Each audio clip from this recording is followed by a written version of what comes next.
पहाड़ी जबान में अपडेट सुनिए। मोदी दे भारत विच मुस्लिम मुखालिफ नफरत अपनी इंतहा को पहुंच गई।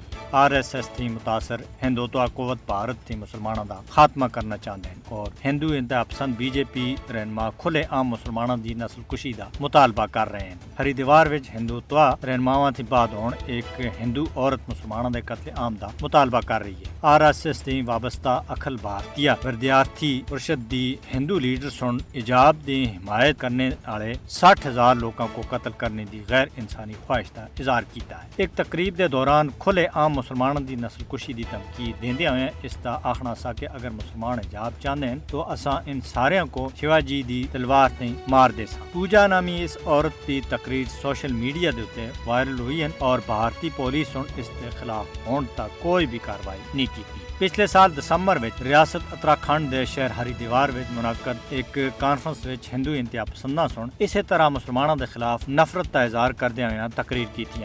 भारत में हिंदू इंतहा पसंदा की तरफ से मुसलमानों के उत्ते हमले बढ़ गए हैं क्योंकि BJP और RSS के पैरोकारां विच मुसलमानों के खिलाफ नफरत रची बसी हुई है। BJP और इससे वाबस्ता लोग इंतखाबात विच हिंदू वोट हासिल करने के वास्ते मुसलमानों के खिलाफ नफरत अंगेज तबसरे कर रहे हैं और मुसलमानों को निशाना बनाया जा रहा है। बैनुल-अक़वामी इंसानी हकूक तंजीम ह्यूमन राइट्स वॉच सुन भी अपनी 2022 की रिपोर्ट विच मुसलमानों के उत्ते हिंदुत्व के मुनज़्ज़म हमलों का जिक्र करदे हुए इस गल की तस्दीक की है कि हिंदुत्व हजूम सुन मुसलमानों को बेदर्दी के नाल कत्ल करना शुरू करके दा है। मुसलमानों को इबादत से रोकया जा रहा है और चौखरा दे उधर इधर जाने दे शद का निशाना बनाया जा रहा है और एक साजिश के तहत नाम नियाद आईनी तरमीम के जरिए भारत में मुसलमानों के वास्ते रही सही जगह भी खत्म करके दी है। मोदी मुसलमानों को दुए दर्जे का शहरी बना के दलितों की भी बदतर बनाना चाहता है। मोदी के भारत में मुसलमानों को अपना अकीदा तर्क करने और हिंदू मजहब इख्तियार करने के उत्ते मजबूर किया जा रहा है।